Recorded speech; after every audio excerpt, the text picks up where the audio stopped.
वैशिष्यते। ओम शांति, ओम शांति, ओम शांति। जनाब सदर जलसा, मुअज़्ज़ज़ उलमाए कराम और मोहतरम सामईन, पर्दे में बैठी हुई हमारे समाज की माँ और बहनों, ये जलसा पिछले 1 साल के इंतज़ार के बाद मेरी हाज़िरी इस जलसे में हुई। सफ़र की दिक्कत और परेशानियों की वजह से पिछले साल हम इस जलसे में शरीक नहीं हो पाए थे, मगर अल्लाह का फ़ज़ल है कि अल्लाह तबारक व तआला ने इस साल इस जलसे में शरीक होने का मौका फ़राहम किया। ये जलसा बहुत यूनिक है, अलग है। अराकीन जलसा भी तकरीबन नौजवान हैं और हज़रात मुक़र्रिरीन भी इन्होंने ऐसे ही नौजवानों को मुंतख़ब किया है। और इन सब में अच्छी बात यह है कि ये जलसा मकतब और मदरसे से ताल्लुक़ रखता है। तालीम के ऊपर, तालीम के उन्वान पर ये जलसा मुनाक़िद किया गया।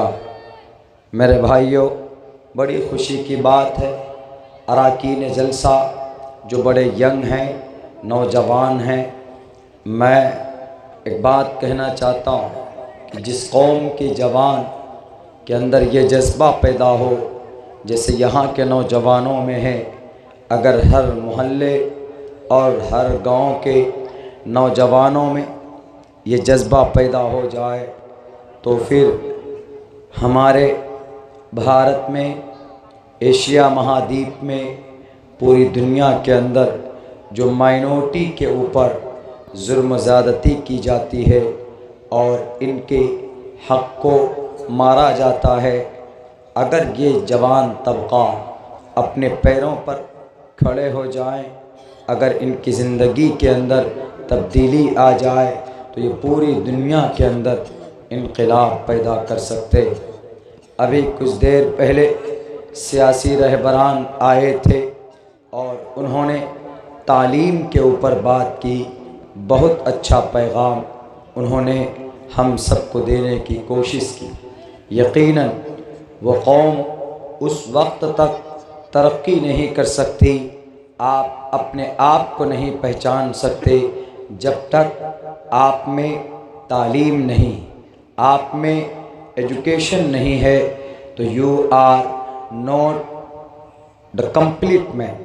आप एक मुकम्मल इंसान नहीं बन सकते, इसलिए कि आपका कॉमन सेंस, आपकी अक़ल और आपकी समझ और सोच मुकम्मल नहीं हो पाई है। और ये चीज़ जब भी होती है जब आप में तालीम हो, आप में जानकारी हो।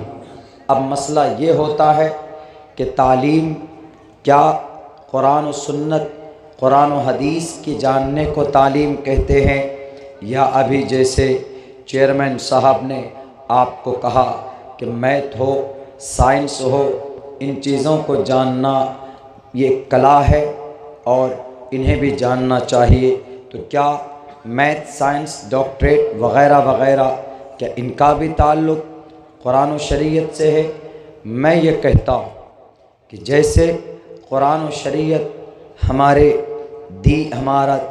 दीन, हमारा सर्व, हमारी ज़िंदगी के अग़राज़ व मक़ासिद, इन्हीं शरीयत की सिस्टम और हुक्म के मुताबिक ज़िंदगी गुजारने का मकसद हमारा इस धरती पर है।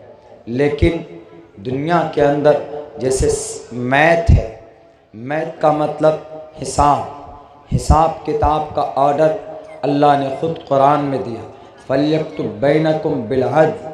जब तुम कोई काम करो, कोई मामला करो तो उसको लिख लिया करो, यानी उसको हिसाब में لایا کرو۔ تو پتہ یہ چلا کہ حساب بھی دین کا ایک حصہ ہے۔ میتھمیٹیشین بننا اس نیت سے کہ اللہ کا حکم ہے تو آپ دین کا، بلکہ آپ اس چیز کو اگر سیکھیں گے تو آپ کے لیے وہ عبادت میں شمار ہو سکتا ہے۔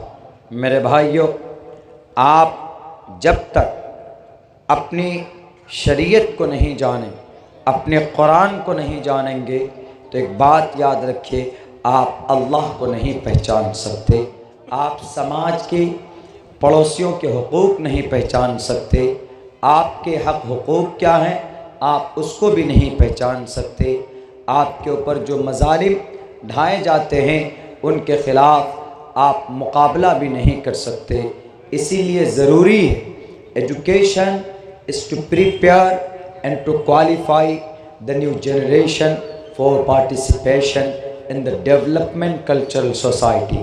تعلیم کے جو اغراض اور مقاصد ہیں وہ یہی ہے کہ آپ جہاں پر ہیں اس جگہ تعلیم کی وجہ سے وہ ترقی کی طرف جانے لگتا ہے، اور جس محلے میں، جس سماج میں ایک اچھا نرمان آپ کر سکتے ہو۔ ان تمام چیزوں کو سامنے رکھتے ہوئے اور بھی باتیں آ سکتی ہے، جیسے آپ کا قرآن، آپ کی احادیث مبارکہ، صحاح ستہ کی کتابیں، نبی پاک علیہ السلام کا چرتر ہے، ان کی پاکیزہ سیرت ہے، اور آپ علیہ الصلاۃ والسلام کی زندگی کے اقوال و افعال ہیں۔ آپ ان چیزوں کو نہیں سمجھ سکتے، آپ کے دل میں اہمیت نہیں پیدا ہو سکتی جب تک unless you don't know about that، جب تک آپ ان چیزوں کو نہیں جانتے۔ تو what is Quran, what is the definition of Quran and what is احادیث and what do you mean by احادیث، ان کا کیا مطلب اور مقصد ہوگا آپ نہیں سمجھ پائیں۔ Therefore to educate your children, your child, the new generation, it's very compulsory for this time۔ اس زمانے کے لیے ہمارے بچوں کو تعلیم یافتہ ہونا بہت ضروری ہے۔ اگر ہم تعلیم یافتہ نہیں ہوں گے تو آپ کسی بھی طرح سے کامیاب انسان نہیں ہیں۔ آپ کا تعلیم یافتہ ہونا آپ کی شریعت کے لیے ضروری ہے، آپ کے دین کو جاننے کے لیے ضروری ہے کہ آپ تعلیم یافتہ ہوں، یعنی اپنی شریعت